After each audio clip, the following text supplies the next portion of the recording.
You're listening to Everything Out There with your host, Steve Stockton.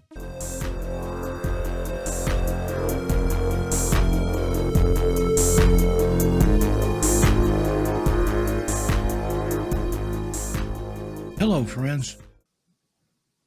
Nestled within the majestic Cascade Range of northwest California, Mount Shasta stands as an enigmatic sentinel, its towering peaks shrouded in a veil of mystery and legend.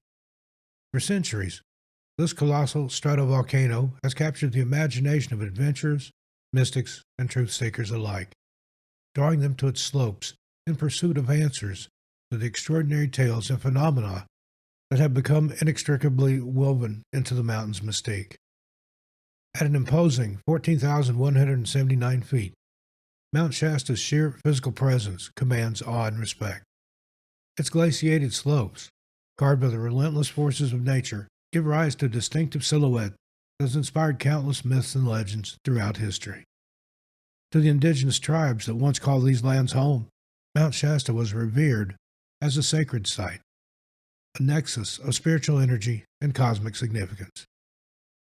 One of the most enduring legends surrounding the mountain is that of the Lemurian civilization, an advanced race of beings said to have inhabited the subterranean realms beneath Mount Shasta's towering peaks. According to accounts dating back to the early 20th century, a man named J.C. Brown claimed to have encountered these enigmatic beings, known as the Lemurians, during his explorations of the mountain. Brown's tales described a highly evolved society possessing advanced knowledge and technology far beyond the comprehension of modern humanity. He spoke of vast underground cities, intricate tunnels, and a way of life that existed in harmony with the Earth's energies. The Lemurians, he claimed, had mastered the art of transcending physical limitations, existing in a state of spiritual enlightenment that granted them extraordinary abilities and longevity. While Brown's accounts were met with skepticism and dismissal by many, they ignited a fervent fascination with the concept of a subterranean civilization within Mount Shasta. Over the decades, countless seekers and adventurers have flocked to the mountain, driven by the tantalizing possibility of uncovering evidence of this ancient race and unlocking the secrets they purportedly guarded. Another aspect of Mount Shasta's mystique lies in the numerous reports of unexplained phenomena witnessed in its vicinity. From strange lights and apparitions to accounts of interdimensional portals and UFO sightings, the mountain has become a veritable hotbed of paranormal activity. In addition to these strange sightings, Mount Shasta has also been the subject of countless reports of spiritual awakenings, heightened states of consciousness, and encounters with celestial beings. Many mystics and seekers have claimed to experience profound transformations and revelations while in the presence of the mountain, attributing these experiences to the powerful energies believed to emanate from its core. One such account comes from a renowned metaphysical teacher and author, Guy Ballard, who claimed to have encountered a being known as the Ascended Master Saint Germain during a hike on Mount Shasta in the 1930s. According to Ballard, Saint Germain revealed to him the existence of a hidden city within the mountain known as the City of Talos, where a highly evolved civilization lived in harmony with the Earth's energies. These tales of spiritual enlightenment and encounters with celestial beings have only served to deepen the allure of Mount Shasta, drawing countless pilgrims and seekers to its slopes in search of their own transformative experiences. Yet, the mountain's mysteries extend beyond the realms of legend and spiritual awakening. In recent years, a series of intriguing archaeological discoveries have added fuel to the fires of speculation surrounding Mount Shasta's enigmatic past. As we delve deeper into the mysteries and legends of Mount Shasta, it becomes increasingly apparent that this towering peak holds profound significance that transcends its physical form. Whether viewed through the lens of ancient myths, paranormal phenomena, or spiritual awakenings, Mount Shasta stands as a beacon of the extraordinary, challenging our notions of reality and inviting us to explore the boundaries of our understanding. Perhaps the true allure of Mount Shasta lies not in the pursuit of definitive answers, but in the journey itself, a journey that beckons us to embrace the unknown to shed the shackles of conventional thinking and to embrace the vast realms of possibility that lie beyond the veil of our current perceptions. As we gaze upon the majestic silhouette of Mount Shasta, we're reminded of the enduring power of mystery and the human spirit's insatiable hunger for exploration and enlightenment. It serves as a reminder that even in an age of technological advancement and scientific understanding, there remain sacred spaces where the veil between the seen and unseen grows thin, and the extraordinary awaits for those with the courage to seek it out. Whether one chooses to embark on a physical pilgrimage to Mount Shasta's slopes or to explore its enigmas through the realms of scholarly research and mystical contemplation, one thing is certain. The mountain's mysteries will continue to captivate and inspire generations to come, forever etching its place in the annals of the extraordinary and the unexplained. So, let us embrace the call of Mount Shasta, where within its depths lie portals to realms beyond our wildest imaginings, beckoning us to shed the confines of our mundane existence and to embrace the infinite possibilities that lie at the heart of this enigmatic wonder. Hello, everybody. Welcome back once again to Everything Out There on the Clyde Lewis Ground Zero Radio Network. I'm Steve Stockton. And tonight, joining me from the Bay Area of California, going to talk about her strange experiences on Mount Shasta and beyond, Kay Love. Hey, Hello. hey, how you doing? Good to be talking to you again. I interviewed you a couple times on two of my different YouTube channels, but it's nice to have you here on the radio. Yes, thank you so much, Steve, for having me. It's really a pleasure always to talk to you and share my experiences. So thank you again for having Yeah, me. you're welcome. It's been a while. I think I was living in New Mexico, probably been about a year ago or a little over. Mhm. Last time I talked to you, let's catch up. What you been up to since then? Yeah, so since you talked to me, it was a little over a year ago. It was actually like the end of, I think, like 2022. But since then, I have been traveling. I moved to Hawaii in July of 2023. And I actually just came back to the Bay Area in March. So I have been in Hawaii for a little while, somewhat of an extended vacation. Yeah, that's me. I'm still on my honeymoon technically. Only been married a few months, and it won't be a year until July, but loving every minute of it. Loving New England too. But tell me what you thought about Hawaii. I've never had the pleasure. I've flown over it or near it, but I know we cover a lot of missing persons cases from there on the YouTube channels. What do you think about Hawaii? Is there a lot of strange dark magic there, or I've heard there's just a lot of weird vibes all over the islands? So I lived in Big Island on the Big Island and in like it's more kind of more locals live there. And it's very like just peaceful. There's not like a rush to get anywhere or it's not like city life by far. It definitely is it's like island life. So it's really, really cool. I really enjoyed living there. I enjoyed just being by the ocean and getting to, swim in the ocean and hang out and hike, check out some waterfalls. But I did when I actually, funny enough, while I was living there, the landlord that I was renting from, we would have talks all the time. She would tell me because she's been living there for like over 10 years. And she tells me that, yeah, there are a lot of missing people's reports. We actually talked about that right before I left. She was telling me about that there's a lot of people that go missing there. And it's not like it's unusual just because the island itself is smaller in comparison to any other big town or big city. And so for that amount of people to be going missing on the island and like it's not even that much, it's pretty small. It's the biggest island of all the islands, but it is still much more of a smaller radius, I guess, of just land in general. So it's really interesting that people are going missing at higher rates there. We did talk about that a lot. Um, But it didn't really give me any negative vibe. I got good vibes while I was there. I wasn't really getting any negative vibes while I was there. It was a very beautiful experience for me. Well, that's good. And there's a lot of legends and things there about people encountering Pele or the spirit of Pele and the Yeah. night marchers and some of those things. Like I said, I've never had the pleasure. I'd love to go someday, but a lot of spooky stories there.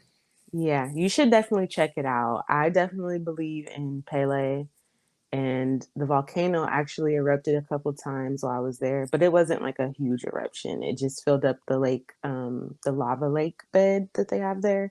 It filled up the crater, and so yeah, I believe in Pele. I haven't had any chance to encounter other types of anomalies like the night marchers or anything like that. If anything, the Koki frog are super loud at night on the Big Island, so you don't really hear much at night except Koki frog. They kind of sound like crickets almost. If you're like on the phone with someone, you can hear the Koki frog through the phone, and they kind of sound like crickets, but not in person. But Yeah. I wouldn't, I would not doubt the other different urban legends there at all. Good deal. Well, when we first started talking, it was about some experiences you'd had on Mount Shasta. I'd like to go back and touch on those a little bit. Tell us about how you first got interested in Mount Shasta. I think you were in Texas at the time. Yes. So, yeah, the whole journey that started all of this was while I was in Texas. And I just had moved to Texas in the beginning of 2020. Like, yeah, in the beginning of 2020. I just kind of felt the urge to move to Texas. That would have been like the last place that I would have moved to off like just preference, but I felt a very strong pull to go to Texas. So I moved to Texas in 2020. And then while I was in Texas, I realized like I've never been to Mount Shasta. I lived in Humboldt, I've lived in Chico, so I've lived pretty close to Mount Shasta, but and I've heard about it all my life. So I kind of felt a little like, huh, I haven't gotten to see like one of the most beautifulest places in California. I should probably go check it out. So later that year in 2020, after, they had the like stay home order, I ended up coming back to California just to visit family and to go to the mountain. And so I just went there and I booked a hotel room and I just wanted to check it out. And so I went and checked it out. And I ended up meeting a really amazing woman who basically mentored me and kind of led me into like a spiritual vision quest, so to speak, which pretty much was me living on the mountain. So I met this woman while I was in Mount Shasta, and she's native to that area, and she just gave me the message that I was looking for almost, which was, yeah, you should come and live here. Like this is a place for you. This place will help you. Like whatever you're looking for in life right now or whatever you're searching to find, this is a part of your journey to get to that point, is essentially what she told me literally. And um I hung out with her, and then I had to end up leaving, obviously, because I didn't live in California at the time. I was still in Texas, but as soon as I got back to Texas, I was like basically making a plan to leave and go live in Mount Shasta after meeting that woman. And essentially, I got back. This was in the end of, it was like in October. So, like towards the end of 2020. And by April of 2021, I was moving from Texas. And so I drove all the way back to California and started my journey into going to Mount Shasta. And that's when I decided to go ahead and live there. And it wasn't in a traditional way. Like I thought that, I was going to look for a place and rent a space out, and it did not go that way at all. And it wasn't because it wasn't necessarily like I wanted to camp out on the mountain for 5 months, right? It was more so at the time, it was post 2020, so everybody's kind of like in their space. And, there that also at the time there was like housing was a little bit weird. And kind of in general, housing in Mount Shasta, there's like a kind of like a housing crisis a little bit in California altogether. So it was a kind of difficult to find a space that I liked and that worked with me. So that's what kind of resulted in me also having to stay on the mountain for 5 months. It wasn't like I just moved there and was like, "All right, I'm camping out. I'm putting my, stamp on the ground and this is my little area." No, I was trying to like be formal and move there, and that didn't really work out how I wanted it to. So I ended up having to camp on the mountain because I was determined to stay there. I was determined to live there. I just felt a call. And one thing that's important, and I would say to anybody that may be listening, for me personally, when it came to me going to move there, even though I didn't have a formal setup, I still kind of, before I left, I spiritually went inside of myself and I like connected with the mountain just on an interpersonal level, right? And so before even moving there, like I asked permission, like, "Hey, Mount Shasta," like, almost as if it's a person or a being. I asked if I could come and stay there. And I asked if I could, be on that land before I went. And so, and I felt that I had, been accepted and I had been, given permission to go. So yeah. And then basically once I got there, I had that woman that was like guiding me and helping me and teaching me how to connect with nature again. And she kind of faded out. So she was there in the beginning when I was like setting up camp and just getting everything set up. She was there, and then eventually, and she's the one, like I said, that told me like, "You're about to go on a really big spirit vision quest, and this is like what you need." It was almost like an initiation of sorts.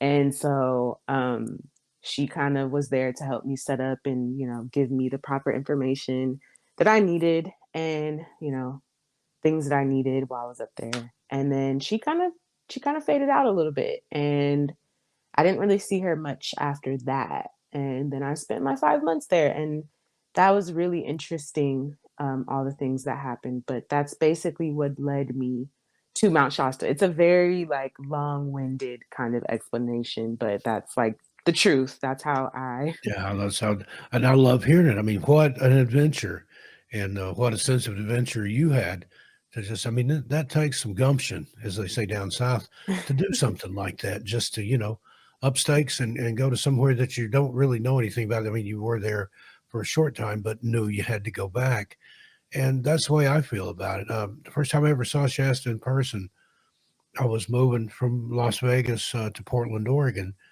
and I'd spent the night in Susanville, California, and then got up early the next morning and got out behind the snowplow. This was in January, so it was a ton of snow up there, and saw Mount Shasta just as day was beginning to break, and it's captivating. It will take your breath away. And I knew just driving by there that I had to come back. And then in let's see, what was 2022, I think I spoke at a UFO conference in San Francisco. I was still living just outside Portland at the time. I was in a little town called St. Helens, Oregon. If you've ever seen the Halloween Town movies, that's where they were filmed. And I thought, I'm going to be going down the I-5. I'll be going right by Mount Shasta. So I built into my itinerary so I could spend a couple of days there. And I loved it. When coming down the 5 and there's like a bend that you take there and you see Shasta for the first time. And it's like, wow, it pulls you in. There's something definitely magical about that. And there's a whole I-5 corridor, I think, because if you're going north out of San Francisco in that area, you've got the whole the Redwood area, the Bigfoot Highway there, the 101. Then you've got Mount Shasta, and then you come on up that way, the Oregon Vortex and Crater Lake, and it goes on and on all the way up into Canada, I believe. But that whole coast up through there, it's mystical, and Mount Shasta's not that far from the coast. I mean, it's still a pretty good drive, but I was captivated by it and just I can't wait to go back.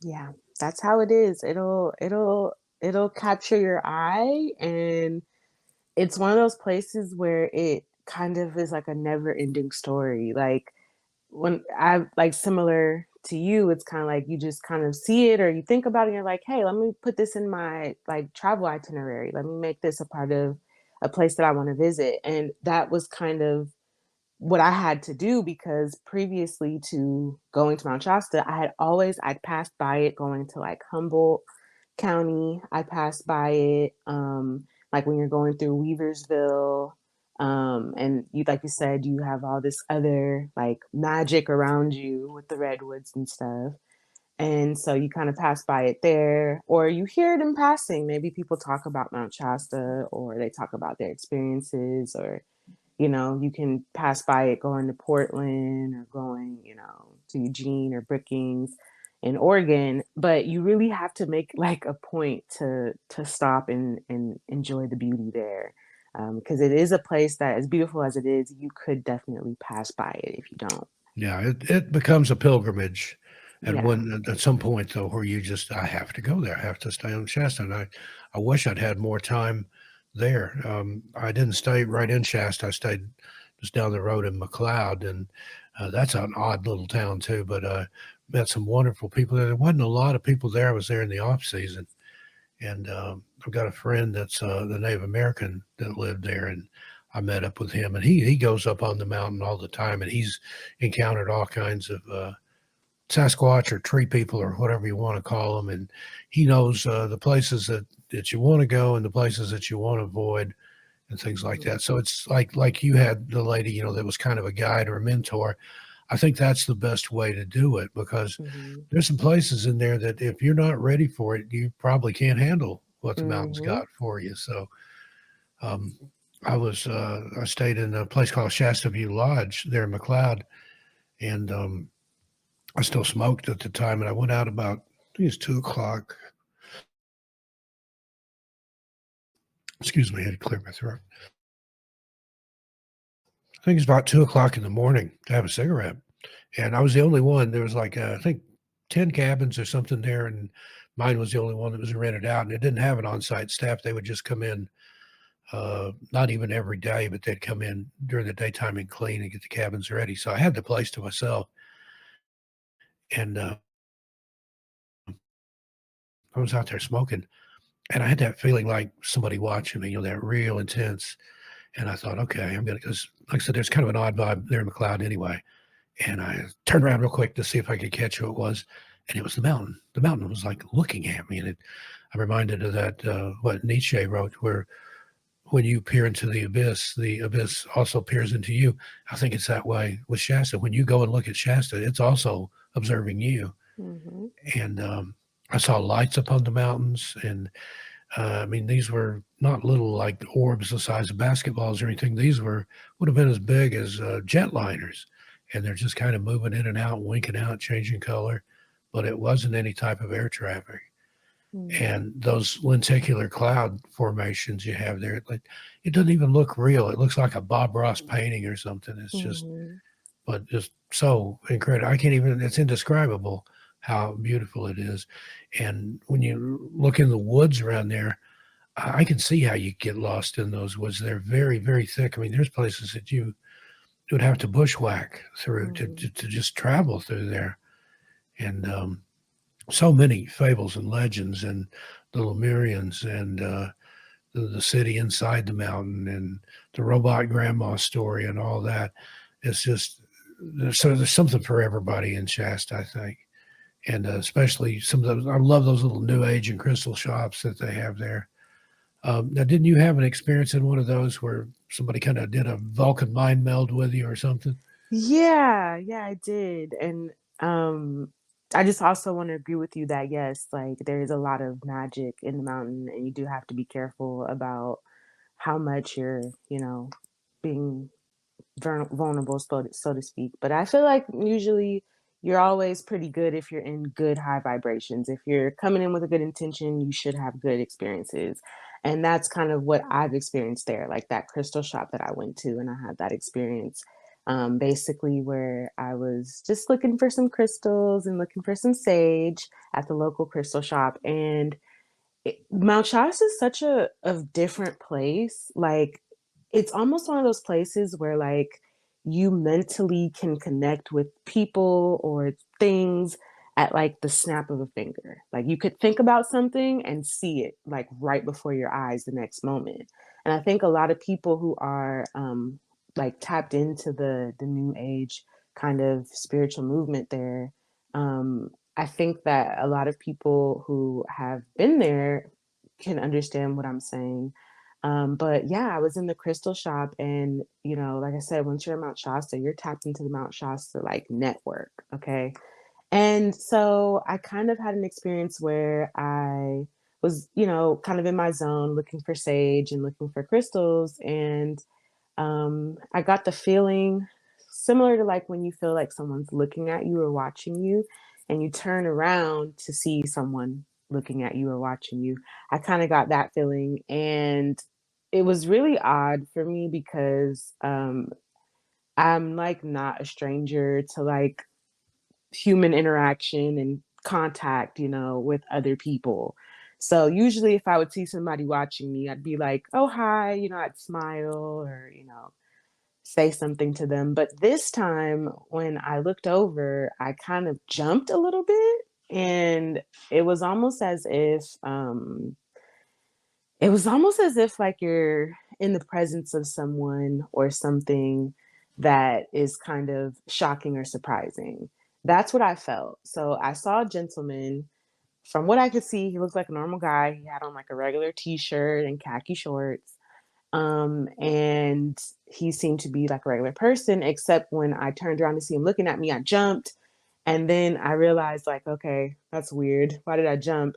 And he kind of smiled and nodded at me, and I smiled and nodded at him. I never said anything directly to him, and he never said anything directly to me, but there was like this nonverbal kind of exchange and interaction where it was like a mutual understanding. And after I had that experience, I kinda went back and questioned it a bit and was like, "Huh, that's kinda weird that as soon as, I turned around, I had a somewhat of a shock or a jump," and I usually don't have that at all. I'm really friendly, and I like to be around people and talk and chat. So it was a little odd that I jumped, and I always thought about it like, "What if that person wasn't really what they appeared to be?" I kind of feel like, way back in the day, there'd be, stories and experiences of people who'd come out of the mountain in these robes, and they'd come to the store and pay for things in gold. And I kind of started wondering, like, maybe they're not as overt or flamboyant anymore in that way.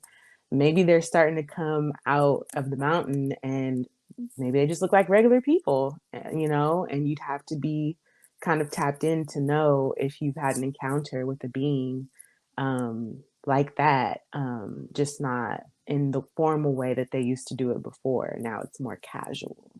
I kind of thought about that. So that has always stuck with me. And I do feel like that person that I saw in the crystal store was somebody that they were not what they appeared to be, but in a positive way.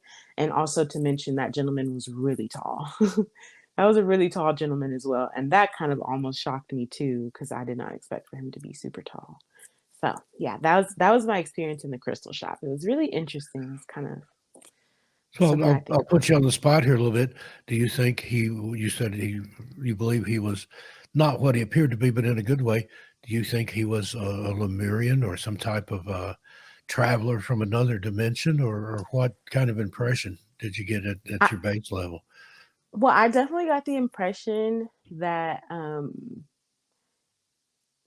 it's almost like he knew me, or it's almost like he was familiar, like he was not shocked at all. There was no like kind of human, like, "Oh, my apologies," or, "Oh, I didn't mean to scare you," or there was no words that we communicated with each other. But yet there was a conversation that we had completely nonverbal.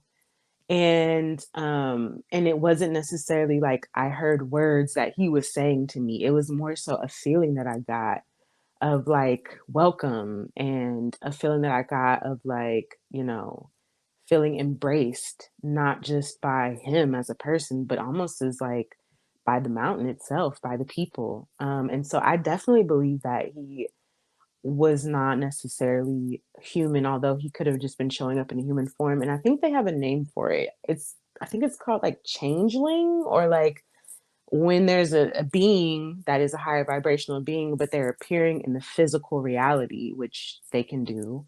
Hmm. They have a, kind of avatar for people who are not in higher realms and dimensions, right? We're just here in the 3D. They have a form for us to be able to interpret and see them as a person, right? Like to be visible and to be seen.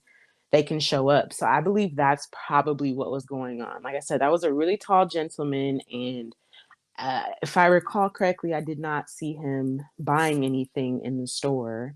He could have bought something, but I never seen him buy anything. I just had that encounter with him in the store, and then it's kind of like we moved around each other, and that was it. But um, it felt very wholesome, and it felt very welcoming.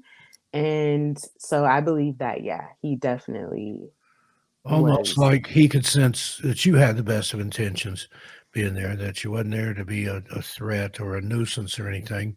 And he was kind of your welcome wagon, as it were. Yeah.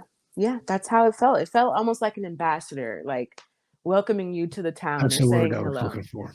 Yeah, yeah, that's exactly how it felt. It felt like he was an ambassador. And that was just my personal experience. And I'm sure that other people may get experiences similar to that, or have encounters where they feel welcome to the mountain. But for me personally, that's what it felt like. It felt like a Lumerian ambassador coming to say hi, or it was very interesting like that. So That's amazing. And I noticed there that like you were talking about Hawaii. They have the concept of island time where they don't get in a hurry. Everything's kind of leisurely. I kind of yes. got that sense in uh, Mount Shasta and surrounds too. There's no real sense of urgency about anything that I could tell people are just kind of, it's at their own pace. They're not slovenly or anything like that, but they're just kind of basking in it. I think I didn't see anybody with an attitude or anybody getting upset or anything. It was just a really, really chill environment, and Yeah. I appreciated that. Yeah, yeah. Mount Shasta is a very mellow vibe. Like that's the place that you go when you want to get a break from the hustle and bustle of life, you know? So, And then up on the mountain itself, that's from all the stories and things I've heard. That's basically an international airport for UFOs. It yeah. seems like I said, I saw lights, strange lights there, and I know other people that have. You had some unique experiences with. I think you had some people that were remote viewing from like Alabama or somewhere and helping guide you to a spot where you could Oh, actually meet these people. yeah. Okay. So I have a group of friends through Facebook, and we've been Facebook friends for a really long time. And they're all like into the paranormal world, UFO. I would call them UFOologists, honestly, because they've had their experiences with UFOs and sightings and close encounters. And so essentially what happened is, and like I said, Mount Shasta is one of those places where it just builds up on top of itself. So you might have one experience where, you see somebody in a store and it feels like, you're having a strange encounter. You can't really put your finger on it. And then the next moment you're having a full blown encounter. And I think these things kind of add up over time, right? I don't think it's something that happens all at once to you. I think, you have these smaller experiences, or you have certain experiences that you share or you see, with others. And then you start to have more personal experiences. So this one in particular was like the, the honestly, like the most eccentric thing I've seen while in Mount Shasta. And basically what happened is that this was a little after, I believe, there was that fire, and it actually happened while I was camping on the mountain, the lava fire. And so everybody pretty much that was camping on the mountain had to evacuate. because they didn't know how the fires were starting, and they wanted to make sure that there was no more danger to the area. They wanted to preserve the mountain and no more fires to be started. So they kicked everybody off the mountain.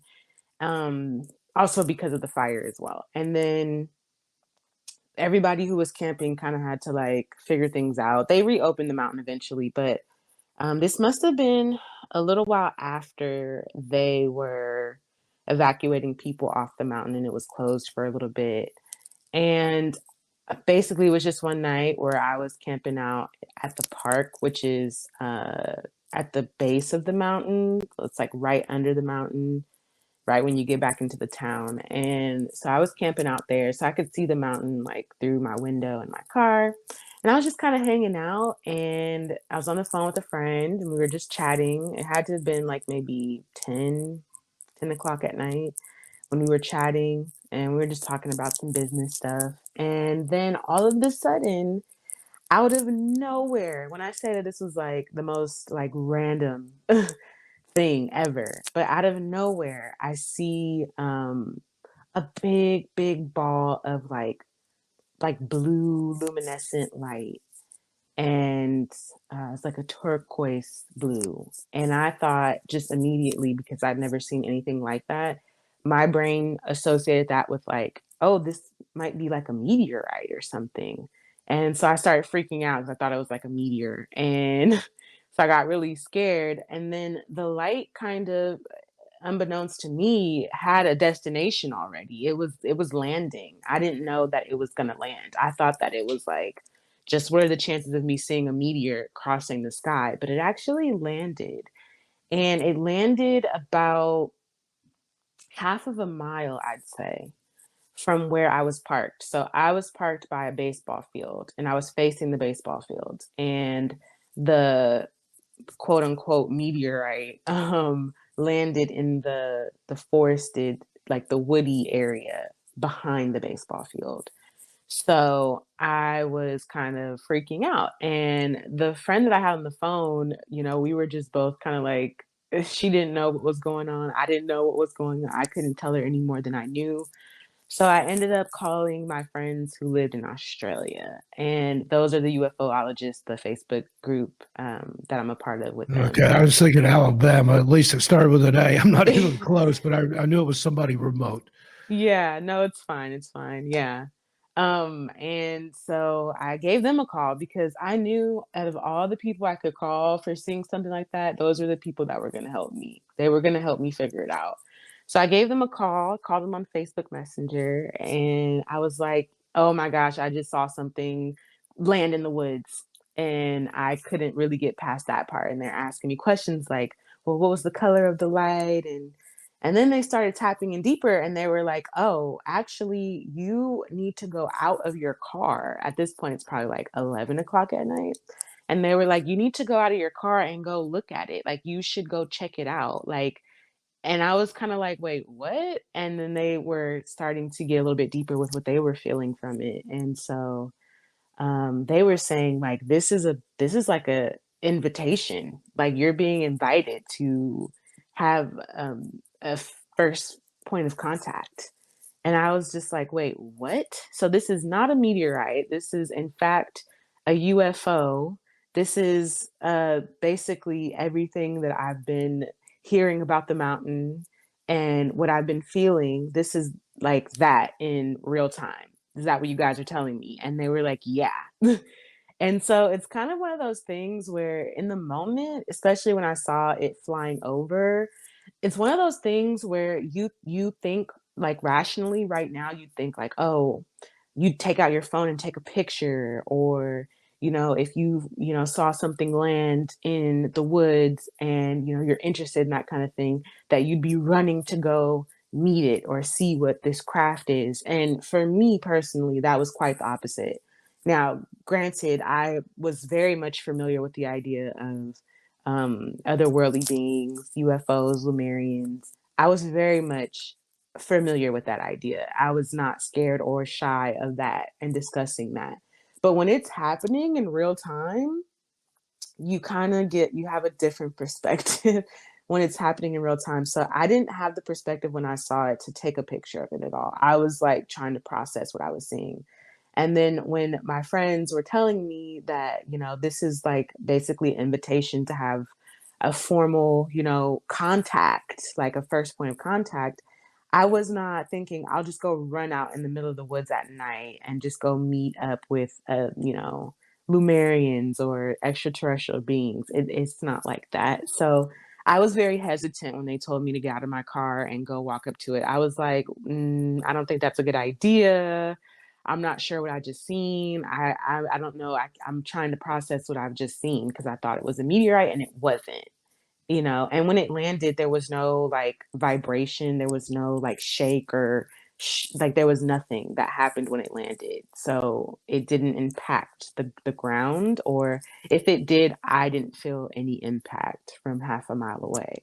So I was just still trying to process what was going on. And my friends were like, okay, well, we can help you figure out like how to get back there. So one of my friends who was in Australia, it's a couple, and the guy was like, I'm going to remote review and see, where they are and what's going on. And then I'll let you know how you can get to it, how you can get to them. They had pretty much made up the decision for me to go outside of my car after seeing that. Because me personally, I wouldn't have thought like, hey, I just saw a UFO land, I'm gonna go outside of my car. Like, no, me personally would have just stayed in my car. So they kind of pushed me out of my comfort zone, and they let me know that like this is not a random sighting. Like this is not something random. This is very intentional. That these beings would like to meet you, and you have a choice. You can be afraid and try to overthink what just happened, or you can go out there and see it for yourself. So that was really interesting. Anyways, so the friend of mine out of the couple, the guy, he basically remote views and he says, like, there should be a gate that's open. And so I just, I'm on my phone with them. I get out there and I start looking for this gate. And I come across one gate and it's closed. And I tell him, like, I don't know if this is the gate that you're talking about, but this gate is closed, because he tells me like there's a gate that's open and you should be able to walk down a trail and get to the sighting, like get to where the craft is. And so I'm like, the gate that you just led me to is closed. So I was trying to kind of make the excuse like, oh, the gate's closed, I can't go back there. And he goes, no, that's not the gate, walk down a little further. And so I'm kind of feeding into it a little bit. I'm like, okay, sure, there'll be a gate that's open. Surely enough, as I walk down a bit, there's a gate that's open and it has a trail that leads to the wooded area. Sure enough. So I, at this point, don't have any excuses I can use.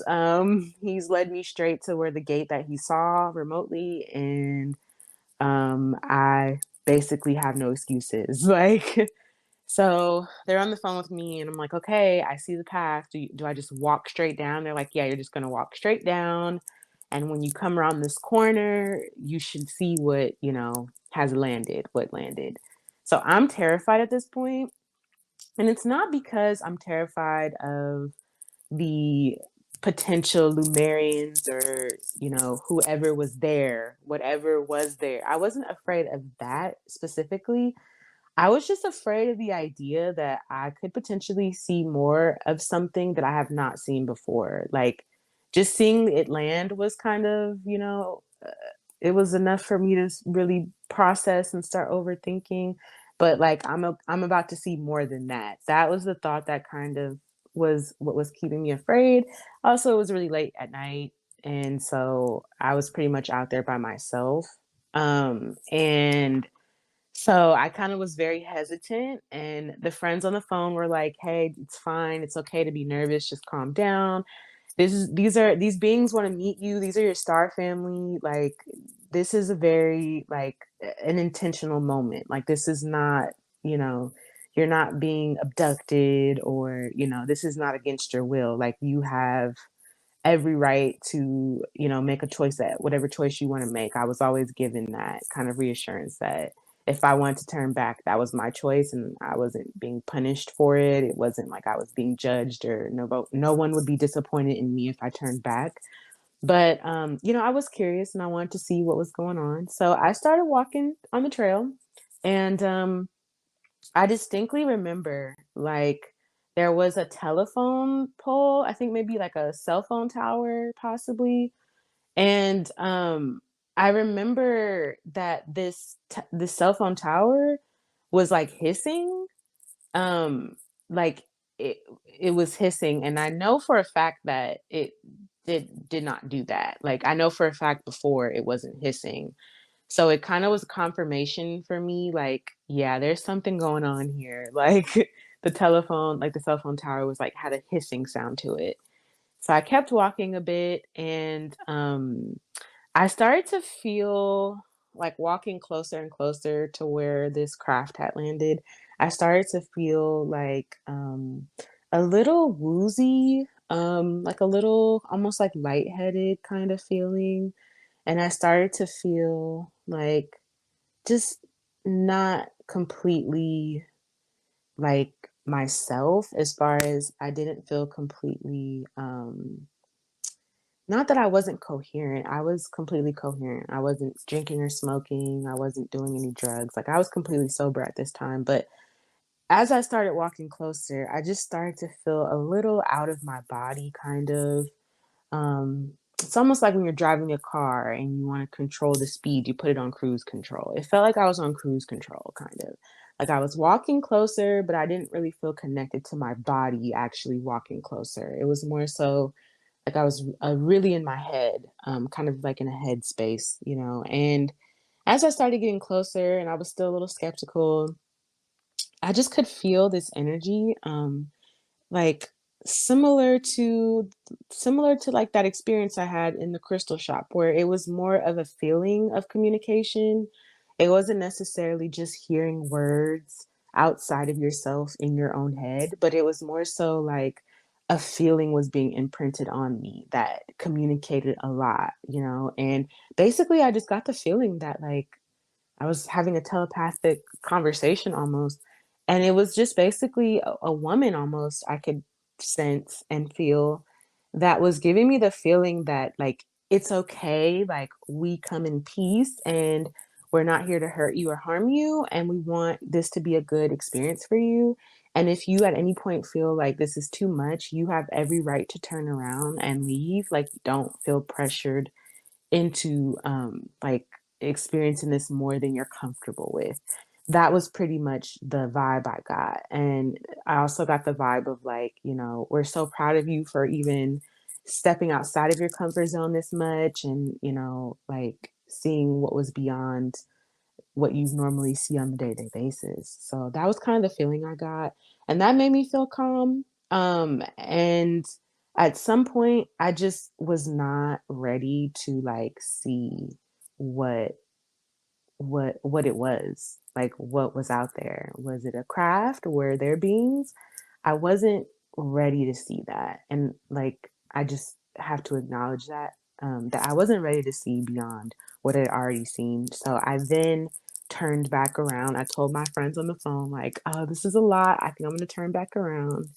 And I decided to go back to my car and just had a kind of discussion with my friends about that experience. But it was very intense. And that's what I'm saying. Like, when people come out and say that they've seen different things or had encounters or sightings, for people who are listening to their experience, you can make your own assumptions or judgments. But for the person, it is like kind of terrifying. And not because the being itself is trying to scare you, it's just your own reality and what you know to be true about reality is challenged. And, when you kind of have certain beliefs or certain perceptions of what you think reality is, and then that gets challenged, it is really hard to just kind of adjust to a new version of what you thought was true. Or, it's kind of hard to integrate what you're kind of experiencing. And so, So, yeah, it's yeah. like your personal paradigm just shifted or got stood on its head in that moment. Now, I have to ask, did you ever go back and get further into the experience? Did you ever see the craft or Was this just a one-time thing and you still don't think you're ready for it, or I think for now, I would say for now, because like I said, Mount Shasta is one of those places where it builds off of itself. Like, yeah, I could probably go back and be ready and see something even greater than that, you know? So, but when after I had that experience, the day after, there were a couple of things that were interesting that happened. So I kind of like had to process yet again what I had seen the next day. And every time I would talk about it or share the experience with like people that I trusted that I knew were going to give me a fair chance and not just judge me or call me crazy, whenever I would tell people, I would get the sensation anytime I talked about it. And it happens even sometimes like now, like me explaining the story to you and the experience to you didn't make me feel this way, but like right after it happened, whenever I would tell this story and share my experience, I would instantly feel very like I would get like almost like a headache. And I started feeling that feeling of not being in my body. And you that's know, very similar to what I experienced when I recount my encounter with the Black Eyed Kids back in the '90s. It's almost like a form of PTSD. Yeah, when I start talking about it, and I've talked about it several times, but I'm taken right back to that night. Everything is just clear and lucid, and I get nervous. My palms sweat. You can hear it in my voice. It's one of those things that's so indelibly marked in my brain, my very psyche, that there's no way, I'll ever feel any differently about it. Now, that was a somewhat negative encounter, but this sounds like the same thing for you, but in a very positive manner. yeah, it takes me back to it just it almost makes me wonder because sometimes like I said with reality and how you think that it is versus the anomalies and the different things that could happen, that's kind of what I think is one of the things that is the most like you have to adjust, you have to integrate. I just seen something that was different than the way that I normally perceive reality, and also that there's a possibility for that to exist that I wasn't necessarily aware of to the fullest extent. Those are two things I think that really kind of almost alternate your reality after experiencing something like that. Is that one, there's a possibility that I think that something like this could happen, that this is real. And two, I just experienced that and that's out of my normal, you know? So I think that that has, a lot to do with that feeling that I felt. And, just even to think, because a lot of people who've experienced seeing different things or having really close encounters like that, a lot of them talk about how some things they don't remember that did happen, or they lose track of time, or, they don't have a clear memory about certain things. Like there could have been more that happened than they were aware of. And I tend to think about that and kind of wonder if that's what that feeling is that I get.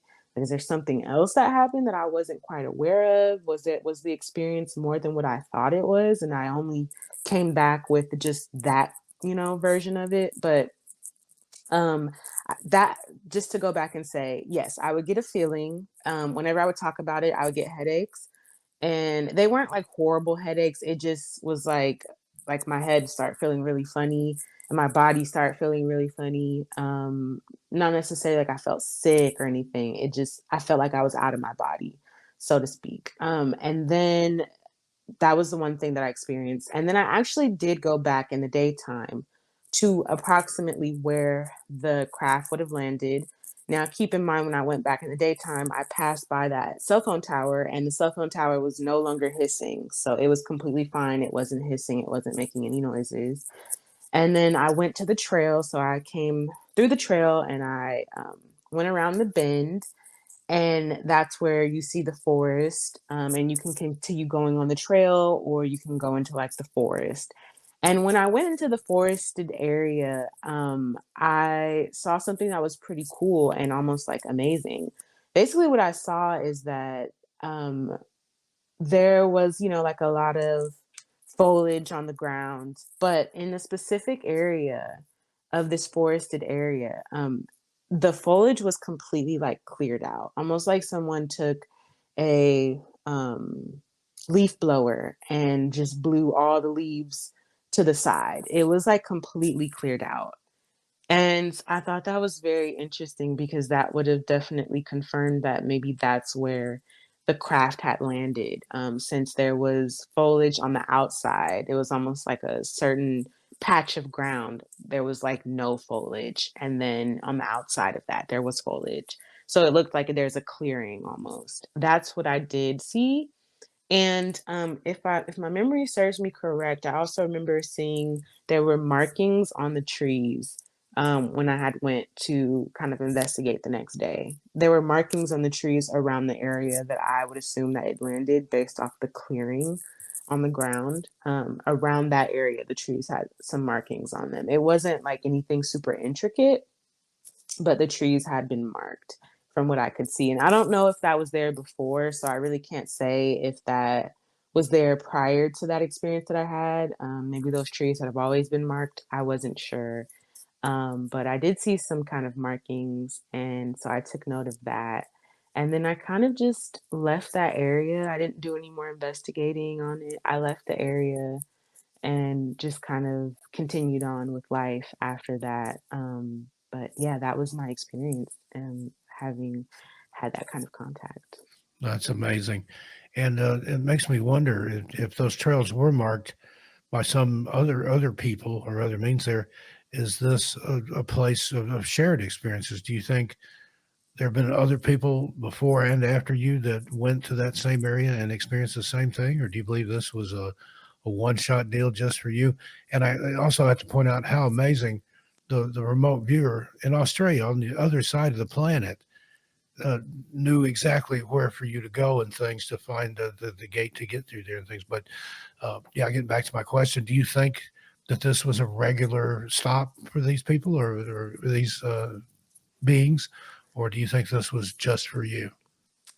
It feels that's the thing is like it feels like that experience that I had was just for me because I do recall that there were other cars kind of parked, but I don't think that anybody else saw what I saw, and in fact, like I said, when I went to go, kinda check it out, there was nobody else out there but me, so I feel like that experience in itself was just for me. However, I do recall just observing, like I said, the mountain was shut down, so a lot of the people that were camping out on the mountain were, kind of coming to this park that was close by and kind of camping out there until the mountain opened back up.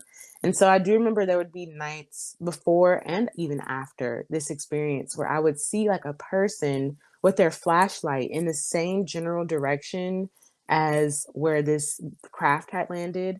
I would see like people with their flashlights out there. And so intuitively for me, I feel like other people have had experiences in that area. And I think it's something that maybe it could be a meetup spot. That is like only those who are supposed to have these kind of encounters or who end up having these encounters know about. Because, like I said, I did see people, like, I mean, at like 11 o'clock at night, like people out there with a flashlight, and you kind of have to wonder, like, what is somebody doing taking a walk at 11 o'clock at night? And the area that I was in, too, there's like all kind of like, there's wildlife out there. So that's one thing that you also have to be careful of. It's like, well, what if there's a bear or what if there's like a mountain lion or, a bobcat or something? Usually you wouldn't think that people would want to be in a predicament where they're running into a bobcat in the middle of the night. So to me, for someone to be there in the middle of the night with a flashlight, given there's wildlife, and Yeah, exactly. And the bear are prevalent there. I had a bear visit me in the cabin that I stayed at there in McLeod. I didn't actually see it, but the next morning there was a light dusting of snow, and it was a small bear, but it was a bear nonetheless. I just saw these footprints and I thought Sasquatch, but it was a small bear. But yeah, it came right up the walk to the cabin door and kind of stopped there. Looked like from the tracks, and then passed on by, probably looking for a handout. But yeah, I mean, I can imagine encountering something that you didn't want to, something natural like that, some sort of predator out there in the middle of the night if you're out prowling around with a flashlight. So yeah, that's frightening to think about.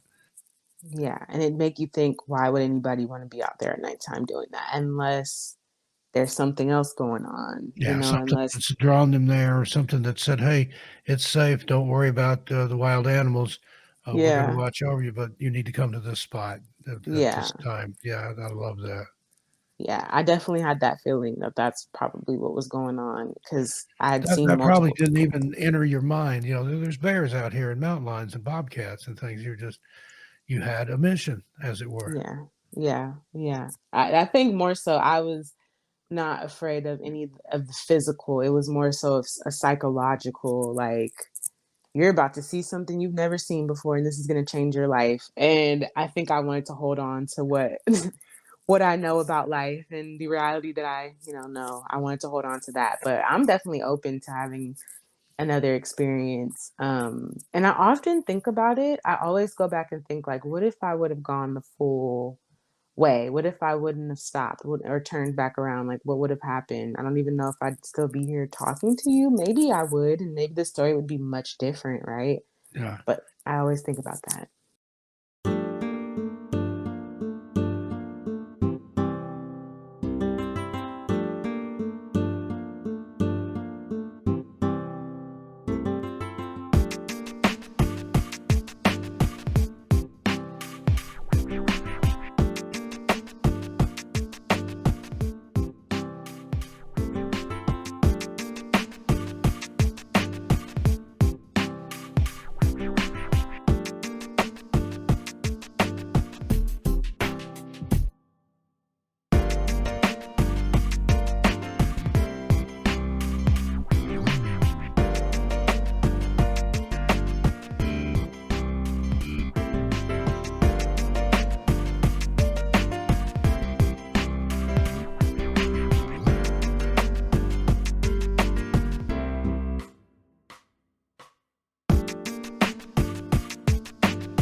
Well, it's still a great encounter, just as what you did go through, and it's just amazing.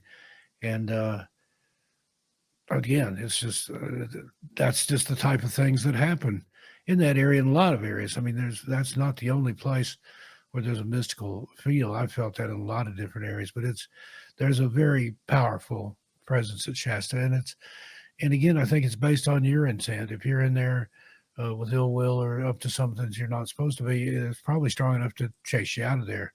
But Hmm. otherwise, it's very welcoming, and it's like, come here, let me show you something. And I haven't really talked to anybody that's walked away from there with a bad experience. Yeah, me either. I haven't really. I've met people in passing who've told me of different experiences, but for the most part, the people that I meet that are from there or have visited there have general good experiences. And I think, like I said, that's part of that network. When you go up there, you are connected. Like I said, you can think about something and see it, or you could think about a person like, man, I really miss this person, or I wonder how they're doing. And you could literally see that person that you just thought about. As long as you're connected to Mount Shasta, and the people that you know there or that you've met there connected, you can run into somebody within like a snap of a finger just by thinking about them. That's what I kind of mean when I say there's a different type of frequency and energy there. Yeah, and the locals, the people that are attuned to all that, They don't put up with any foolishness. My friend that's Native American that lives up there, he's talked about that, that sometimes, they get people in there, particularly in McLeod, that are up to no good or trying to hide and do something. And he's like, we don't allow that. And it's not a physical, pick them up with a scruff of the neck and throw them out, but it's done on a vibrational, a psychic level, if you will. They just kind of turn up the heat. And Mhm. the bad guys think, hey, this ain't the place to do this kind of thing. And they see themselves out the door. And I love Yeah, that sense of community there, yeah. that people watch out for one another, even on a non-physical level, a vibrational level. Yeah, no, definitely. I've always felt safe there. There was actually the only time that I didn't feel safe, and I can vouch for what you're saying about energetically, it will kick people out, it will remove people, things certain things will start happening if people have negative intentions.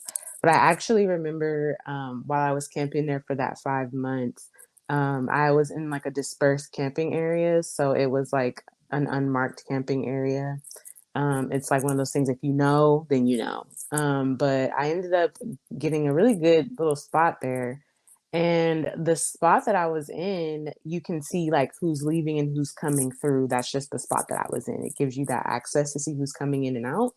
And I remember there were two people, it was like a couple, I think, but there were two people that were kind of shady looking a little bit. And just weren't really matching the frequency or the vibe of what, they were more like, kind of had a darker energy to them.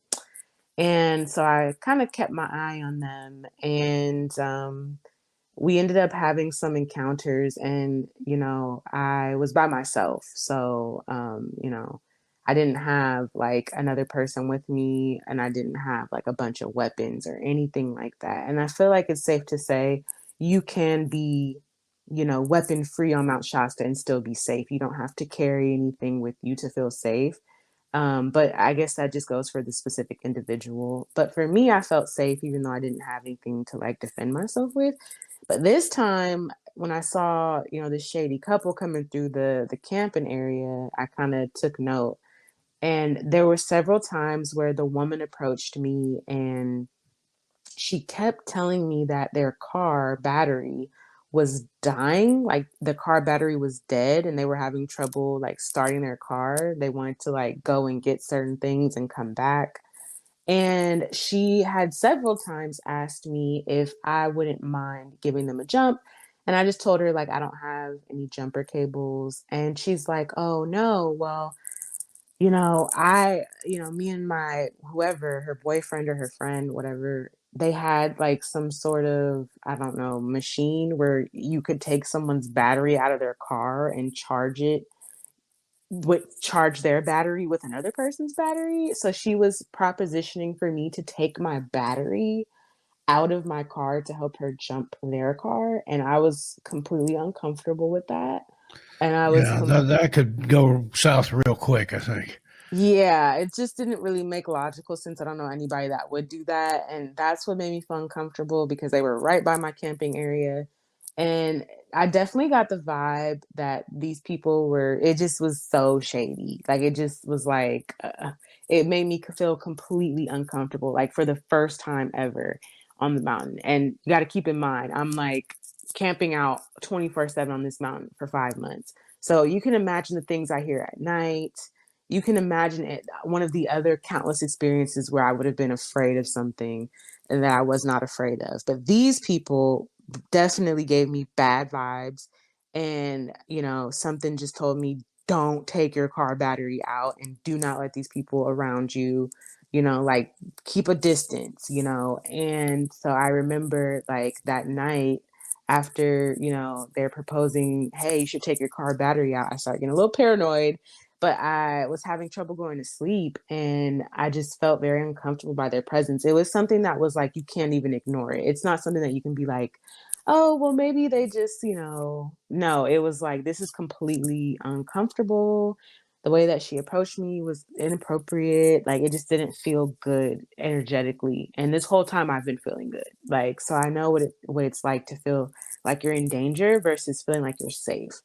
And I definitely felt like a little threatened. And so I just kind of like was meditating and, trying to connect to my spirit guides and, my spiritual protection.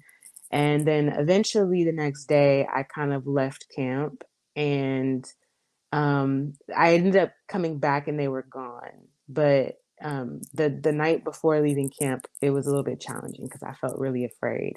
And so, spiritually and energetically, I just felt like that energy was like trying to take advantage of me or do something really shady.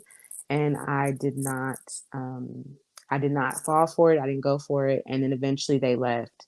And Yeah, it so, sounds yeah, like, if they'd gotten your car battery, then you couldn't escape. They would kinda control exactly, the situation, exactly. so that would be a big nope from me too. I'm not gonna I mean, that might as well give 'em your keys or something. That's Yeah. yeah, I would have, not, fallen for that either, I don't think. But, now getting back to, some of your other experiences there, tell me about your Sasquatch encounters, or you refer to them as, tree people, I think was what you called them. But, my friend that's Native American, I wanna get this right, I think he's a Modoc Indian, that may not it's something similar to that, but, he knows of them, interacts with them all the time. He said they're just a part of, Mount Shasta, but I think you said this too, that they kinda slowly reveal themselves to you until they know your intent and know you're not gonna freak out. They don't wanna scare you either, but they're still they keep to themselves, but they can reveal themselves to you. Tell our listeners that part of your story, please. Yeah, of course. Yeah, I call them tree people, but a lot of the indigenous folks that live on that land, we'll just call them like Sasquatch. I just call them tree people. But yeah, I've had experience of just it's really interesting because the woman that was teaching me, how to survive on the land and how to, kind of teaching me the ways of nature, she was actually the one that let me know like how they kind of approach. She just was basically telling me like, you'll be looking out out into the distance because there's always trees surrounded, you're surrounded by trees when you're living on the mountain. But you'll be looking out in the distance and you might see like something or it looks like a person kind of at first, and they'll just be like stepping to the side of the tree, or it's almost like they're coming out of the tree, or they'll be stepping to the side of the tree at a distance. That's how you'll kind of see them. And it's not one of those things where like you can be like, hey, I want to see a Sasquatch, and then they appear. It's not like that at all. I believe that they present themselves and show themselves to people that they want to show themselves to, and I'm not sure how they vet who is worthy of being seen by them and who's not. But I feel as though they do kind of show themselves to you like when they want to. And so I kind of started learning how they go about things. Like there'll be like a whistling in the wind, or just even how specific. Sometimes you'll walk on a trail and you'll hear like a tree branch cracking, and these are different ways that you'll know that they're communicating with you before you actually see them. So you'll hear like a whistling in the wind. That's kind of a way of them saying hi. You'll hear, like I said, a tree branch kind of cracking, almost it sounds. Just, it won't be like, a bunch of tree branches cracking. It'll just be like one little crack you hear when you're hiking or something. And that's one way to know that they're communicating with you. It's little ways like that. And then it can progress and become like a full-on sighting. And for me, the closest encounter I've had with the tree people is kind of seeing them step beside the tree or like kind of standing next to the tree. That's how I've seen them, or them walking in between the trees. That's how I've seen them. And they kind of just go about their business. It's not like they're trying to rush up to you or like, they're not trying to chase you down. They just show themselves in very, I guess, maybe when they feel comfortable, but very casual ways. And that's pretty much what I've seen. Now, as far as like, I definitely believe you can feel them around you without seeing them. But as far as the closest thing I've seen is just them walking besides trees or walking in between the trees.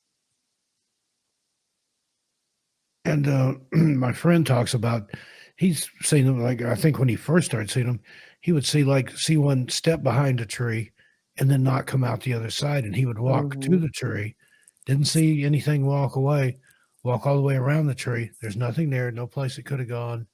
Didn't climb the tree, it didn't go in the ground. It's just not anymore. Like almost like these things can change their vibration at will, like a cloaking mechanism Mhm. that they have, Mhm. where they, if they don't want to be seen, they won't be seen by you anyway. I believe that. I do believe that too. That's kind of how I've seen them, like walking through the trees and they don't come out on the other side, or standing beside a tree and then they just kind of disappear. It's one of those things where, like, honestly, you could easily think that you were crazy if you didn't know, or if you weren't informed about these things. Like, if you're just going into the woods and you don't have anybody like who knows about these things educating you on them, you would probably think that you were a little crazy. Like, what? Did I just see somebody walking through the trees?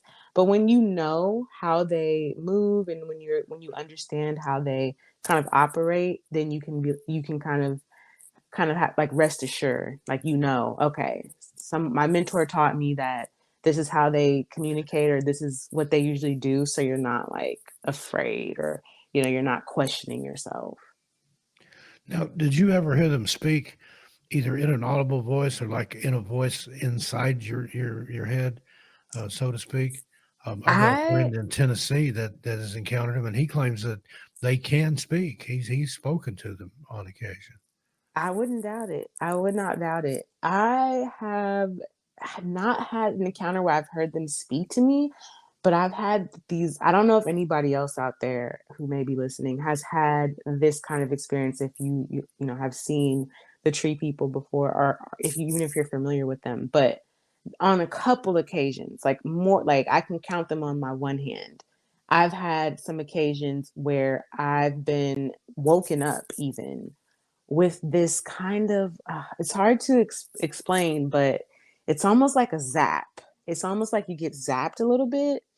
It's like a lot of electricity. It's like a telepathic communication, but you don't hear words. You feel this like jolt of energy. I've had this happen when I was, like I said, camping out.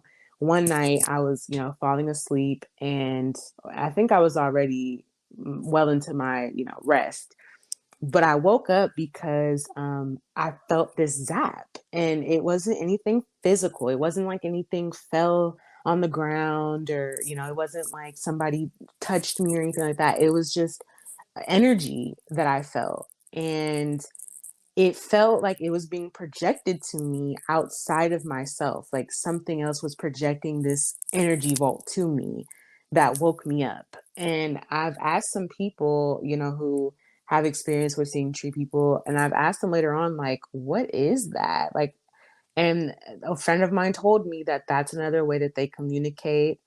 Sometimes, if they see that you have a high frequency or a high vibration, that's how they will kind of say hi to you, or how they'll say hey to you to almost get your attention. So you can form some way of communicating with them. And when that first happened to me, I literally, like, I was not thinking, "Oh, these are tree people. I'm gonna go say hi to them." I was like, "What the heck was that burst of energy that literally woke me up out of my sleep?" And it's happened several other times. And the other times that it's happened have been interesting because it has always been when I'm close to a tree, a physical tree. The second time it happened, I was parked next to a tree. And then the third time it happened was when I was sitting inside of my room in my apartment, and the tree was right outside of my door. It happened that time as well, and I noticed that. So I was kind of like, okay, this is interesting that I keep noticing that there's trees nearby when this happens. And it's just like a zap of energy, and it just kind of shocks you and jolts you and wakes you up. And that's it. It isn't really anything else that happens after that. But I have experienced that, which is really, really interesting. Yeah, I've had some similar experiences and talked to other people that feel that zap sometimes, and they know something's going on, something's about to happen, or something did just happen. Now, switch gears a little bit here. I have to ask you, prior to going to there and to Shasta and living on the mountain for 5 months, had you done a lot of camping previously? Did you have outdoor and survival skills, or is this something you just acquired through your own force of will? Yeah, so, I'm always been interested in camping. I've always loved camping, especially since I was younger. The elementary school that I went to, I kind of learned a lot of like survival skills and just identifying different plants and nature and stuff like that. When I was growing up and going to elementary school, that was the kind of school that I went to. So I was very familiar with the outdoors. But I hadn't been like I hadn't done anything like this. I had never camped anywhere for 5 months. And I hadn't camped anywhere in a really long time prior to this. So it's not like I didn't have any experience. I had experience camping and I love being outside and around nature, but it's not like I had been doing anything like this before. Like I had to get a whole new tent, I had to get like a sleeping bag, I had to get a backpack and get boots and jackets, like it wasn't like I had this gear in my garage somewhere and I could just take it and dust it off and go camp on the mountain. I had to get all new equipment and survival gear. And so, no, I definitely did not have the experience to live on a mountain for 6 months prior to this. That's still pretty cool. And I was kind of the same way. It wasn't through school, but I lived on a 26-acre farm when I was a kid. Only five of that acres was cleared. So I spent a lot of time in the woods and teaching myself wood lore and woodcraft and things, building lean-tos and campfires and camping out, on my own property. Didn't have to worry about anybody bothering me. And, the house was usually no more than a quarter mile away or so if I did decide to go back in. But I think there's a certain type of people that those skills just kind of come naturally to me. I mean, I read some books and things, but it made sense. Now I didn't forage for food or anything like that, but I did get a book, on flora and fauna and learned different animal tracks and different plants and things. And it's just what better way to grow up? I loved it. Yeah, you're super lucky. I wish I could have grown up living on 26 acres of land and just being able to go camp whenever I want. And I think that that's like the beauty of it is that like it's such a simple way of living, but when you think about it, not a lot of people have had the experience to go camping a lot, to learn how to survive, like learning how to identify certain plants or identify, how to track certain animals and you know what I mean? Like these are things that when you're just there living, or if you've been able to grow up living that way, it's a way of life for you. But then you realize that like not everybody has had that way of living. Not everybody knows how Yeah, to do and I that. came by it honestly. My mother's parents were farmers and things in the Cades Cove area, the Smokies, and then my dad's family, they grew up in Middle Tennessee. They had almost 1,000 acres over there along the Big South Fork of the river there, the Big South Fork National Recreation Area. They were on the Tennessee side of that, which it's in Kentucky, but they grew up in the wild, and he knew all those things, and he taught me a lot. But again, I think it was just ingrained in me from childhood to want and to have a will to survive out in the woods and to teach myself those things. Never really had any practical use. I've never been lost or anything, as Daniel Boone famously said.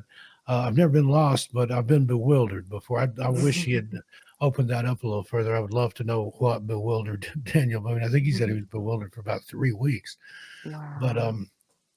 it was a great way to grow up. And even though I had an older brother, he was a lot older than me. He was 17 years older than me. So I was basically raised an only. And that just, I learned to entertain myself. I loved being outside and loved making lean-tos and tree forts and things like that. And I wouldn't trade those experiences for anything. Yeah, I totally agree with you on that. Just even the experiences that I've gotten. It nothing beats the great outdoors, honestly. And there's like a magic kind of in it, almost like an alchemy in Yeah, there learning. really is. And you Yeah. don't realize how small and infinitesimal you are till you're out in the middle of somewhere like the Great Smokies or somewhere where there's just, hundreds of thousands of acres and you're just like this tiny little dot out there moving along. But you learn to be in harmony with nature and to appreciate and have a reverence for nature. I hate to see people mistreat nature and litter and things like Yeah, that. I always, pack it in, pack it out, and I've yeah, picked up a lot of other people's trash too. But that's when you're in nature, you're in nature's living room basically, and you wouldn't go yeah, into somebody else's house and throw trash on the ground or empty pop bottles or something. So there's a certain respect that you have to pay, and I think nature recognizes that and returns that to you. Again, intent. yeah, definitely. I definitely believe that. And yeah, it sucks to see like people not, respecting just the planet that we live on and all that it has to offer us. And, so it is important when people are going to explore and, have adventures to just be aware. And I definitely believe, like you said, when you're taking care of nature, nature is taking care of you, whether you can see it or not. You're being cared for too. And the same with animals. I know we cover stuff in videos where people are attacked by wildlife, but again, you're in their house literally, and if they try to attack you, that would be no different than if I was sitting here in my living room and a burrito walked by and I decided to eat it. I mean, that's kind of the same thing that the animals. If they think it's food, you're a guest. So Yeah. I try to avoid or at least live in concert with animals and wildlife and things, and give them their space and their due because I'm the visitor. A lot of people don't realize that, and I think one of the things that people don't understand, you hear about a national park, you think park, they think like theme park, like it's Disney Mhm. World or something, and it's not. It's more of a preserve. But Mhm. you have to respect nature and respect the fact that when you're out there in the woods, you're not the top of the food chain anymore.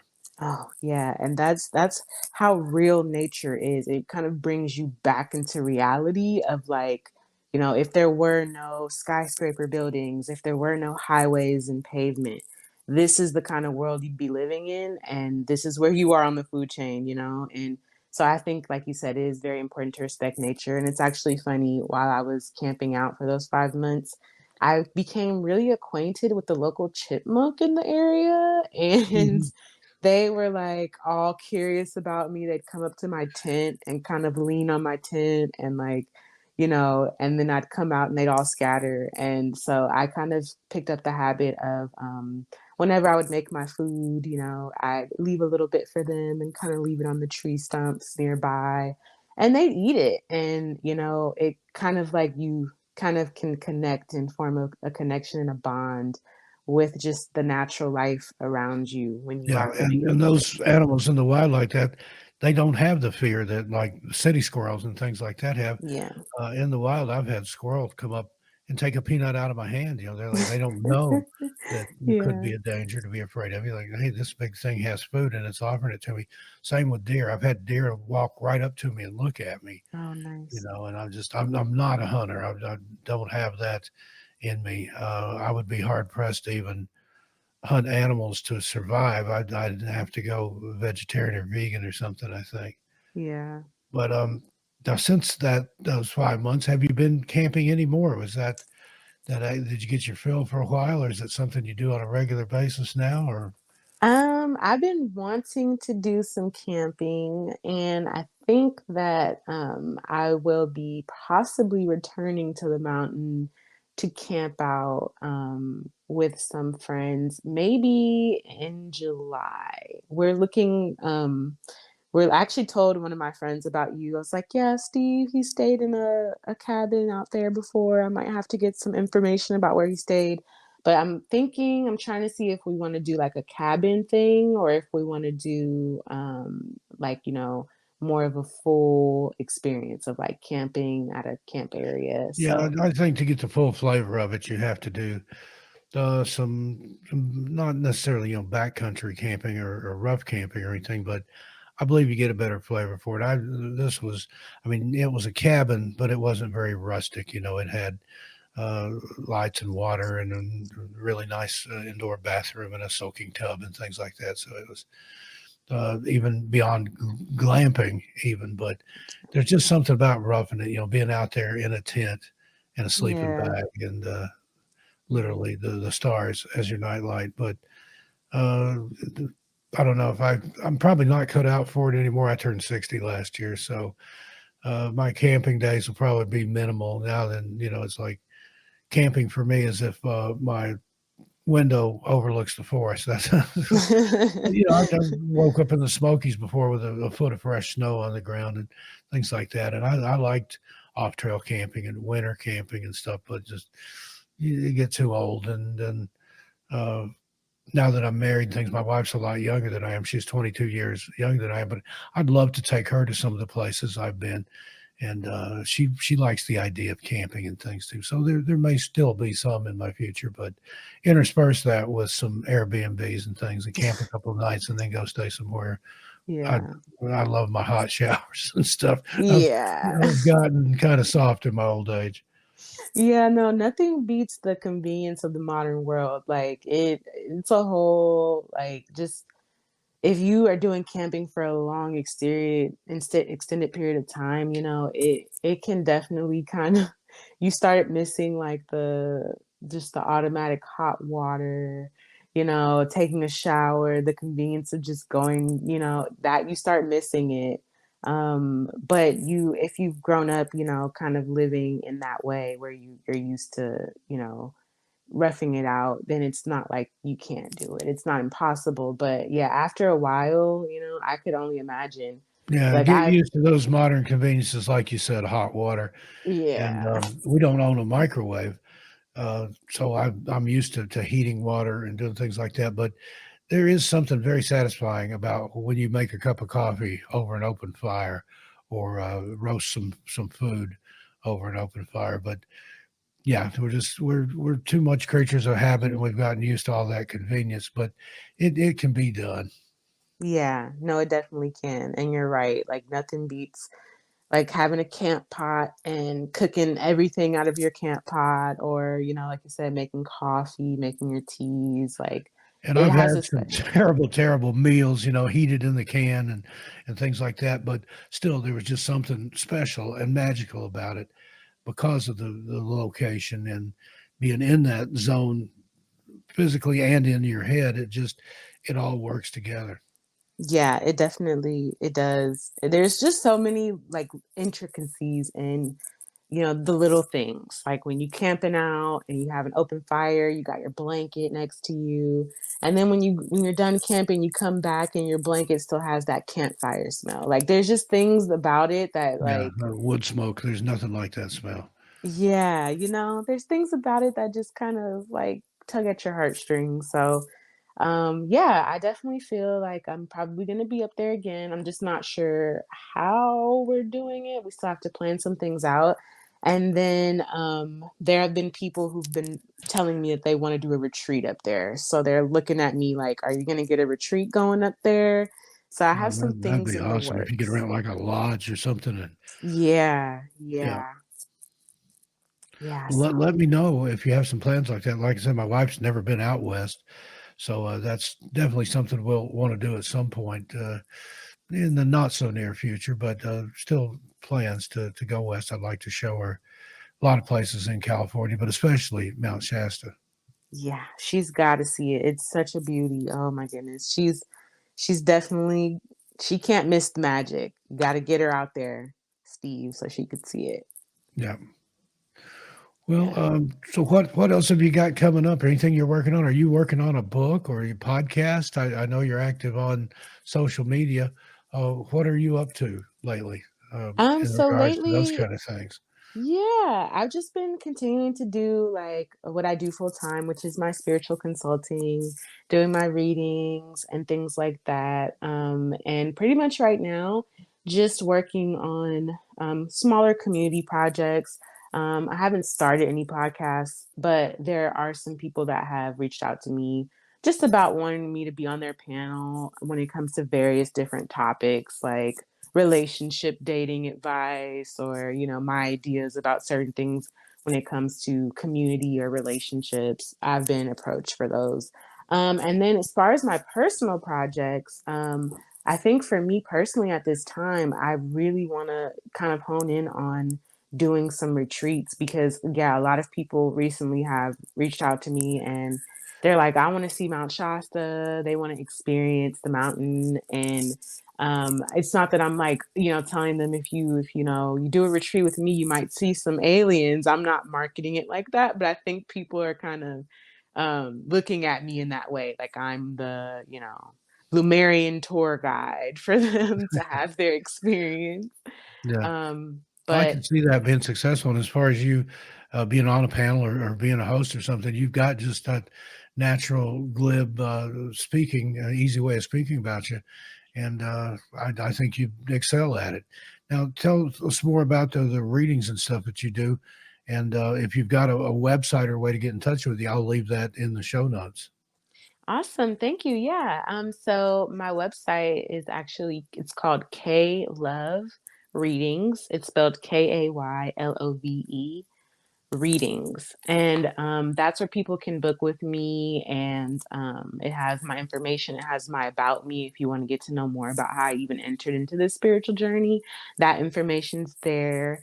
And I've also been doing so pretty much what I do is for the most part of it with readings. It's just if people have questions about, what's going on in their day-to-day life. Am I going to get that promotion at work? Or if they're having issues communicating with someone in their family or a friend, they want to know, is this situation with me and my friend ever going to get resolved? Are we ever going to be on good terms? Or, things And I like and I that. must say, those you're very intuitive, and those types of readings that you do, for me anyway, it was spot on. Just, the last time when we were talking over a year ago and stuff, I was going kind of through a dark night of the soul, if you will, there, and you told me, just, hang on, good things are just over the horizon, and I couldn't see it right then.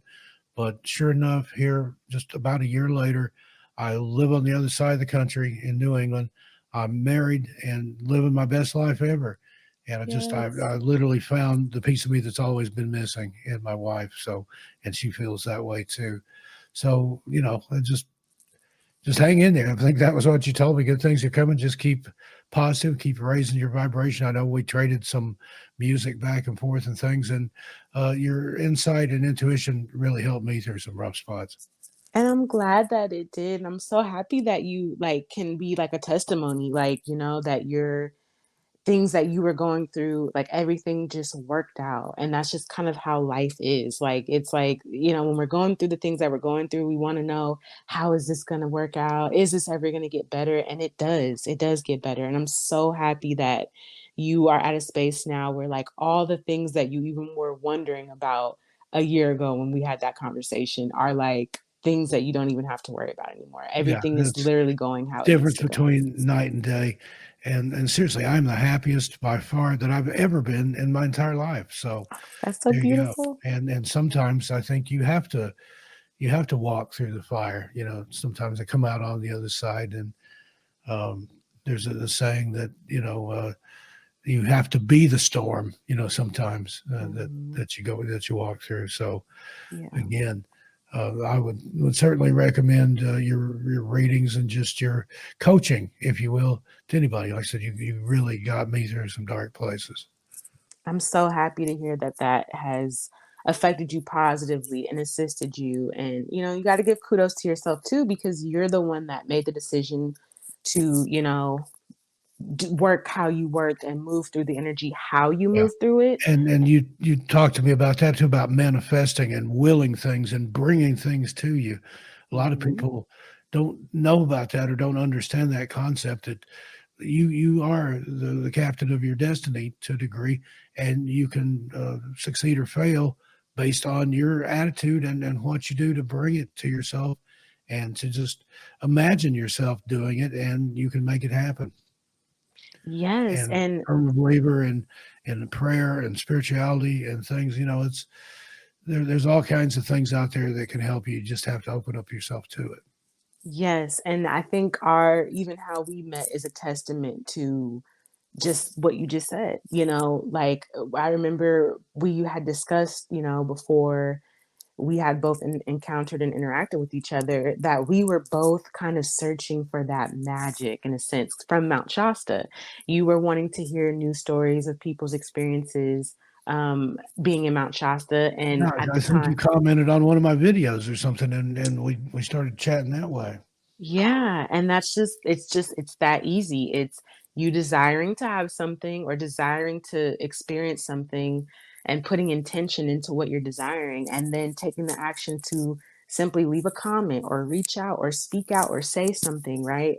That can connect you to the people that you want to be connected to. It's that kind of simple. And Yeah. that's pretty much what I do in a nutshell is I assist and people. and you help people get rid of the negative things and recognize the negative things, and like that old song goes, accentuate the positive. Then that's what you have to do. Sometimes it's hard. It's the most difficult thing ever to find the good in something, but it's hackneyed and cliched. But every dark cloud does have a silver lining. But you've got to want it. You got to look for it. You got to work for it.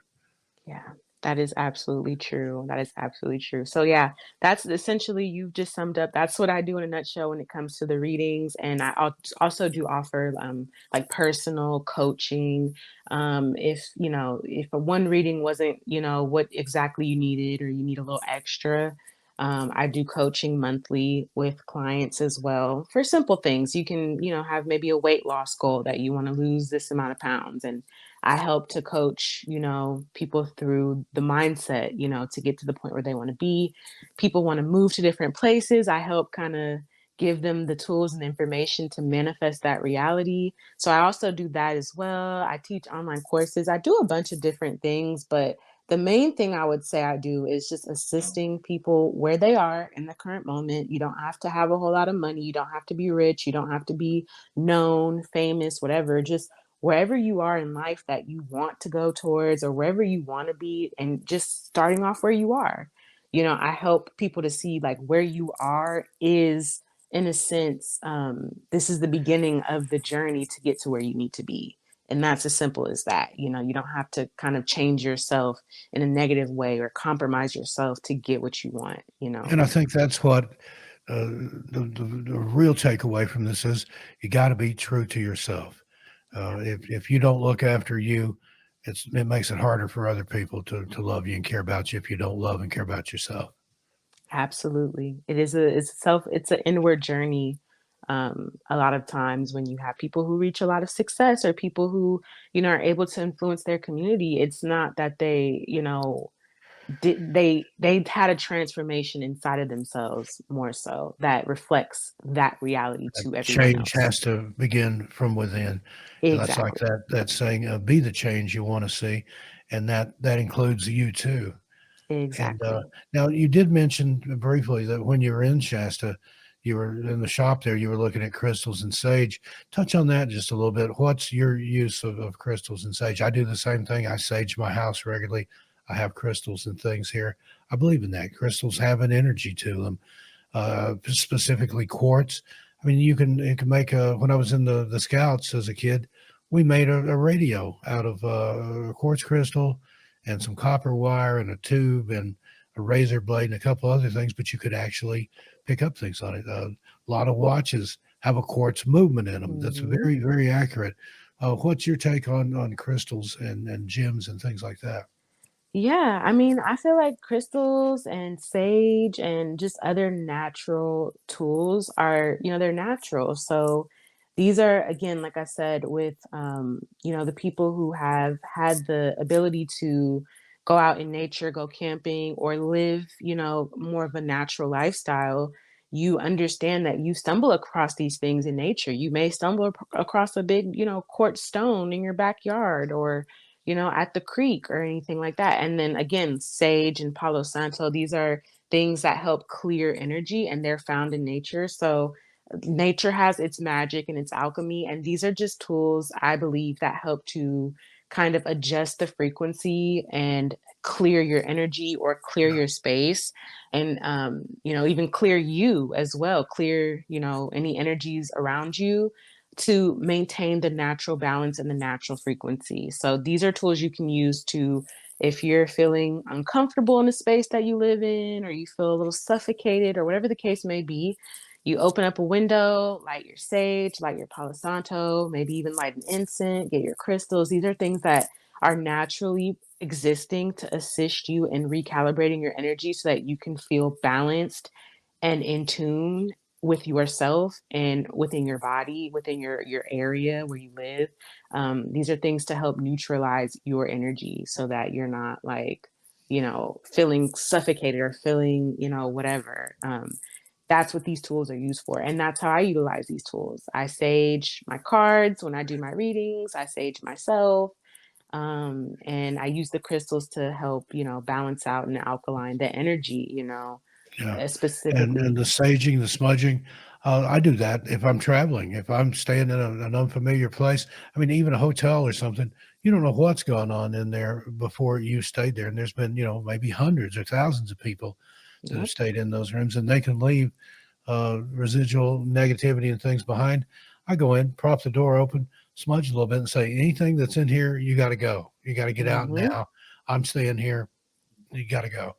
And that seems to work because before, when I didn't do that, I've had some bad encounters in places just from the energy of other people that had been there. I mean, if people Hmm. were fighting or arguing or in a bad spot in a negative frame of mind, you can leave that energy too. And likewise, Hmm. then I've been in places, specifically some Airbnbs and things I've stayed out where there have been retreats or people doing things to try to raise their vibration.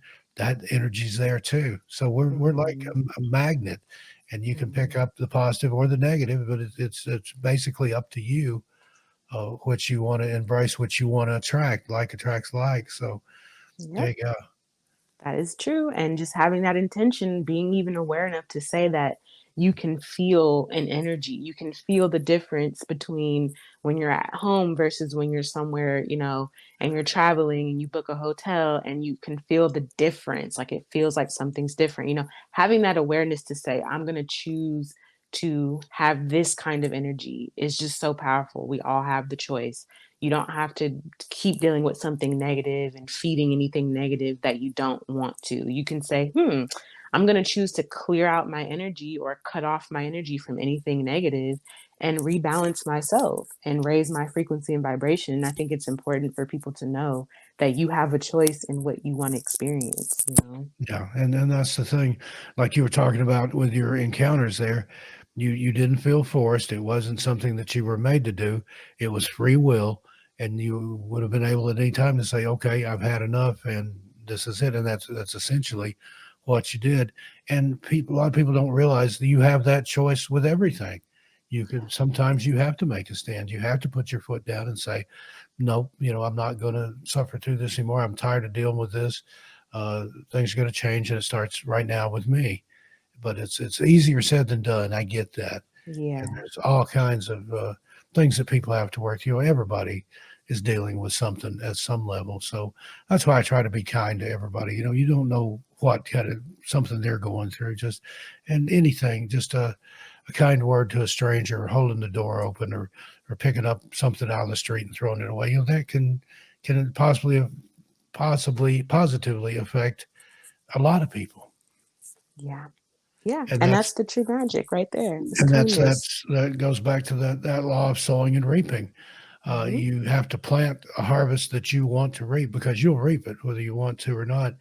But you plant a kernel of corn, you don't get back a kernel of corn. You get back a stalk, and on that Hmm. stalk there may be a dozen ears, and on each one of those ears there's hundreds of kernels of corn.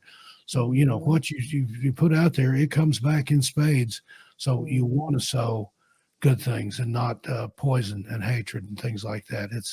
It's all in our action and reaction and our intent. Yeah, that's pretty much what it is. And I think once you're become aware of how intentional everything is and how sometimes people are not intentional, it lets you have a level of awareness where you can say, okay, I get that I'm upset about something or I'm angry about something, but now I get to choose how I'm going to respond to it. I can be totally unconscious and just go off, or I can be very aware and intentional about what I'm putting out, how I'm responding, and like you said, that ends up being your result or your outcome. You know what I mean? When Yeah, you are and intentional. I've heard it said that other people's karma is how they treat you, and how you react to it is your karma.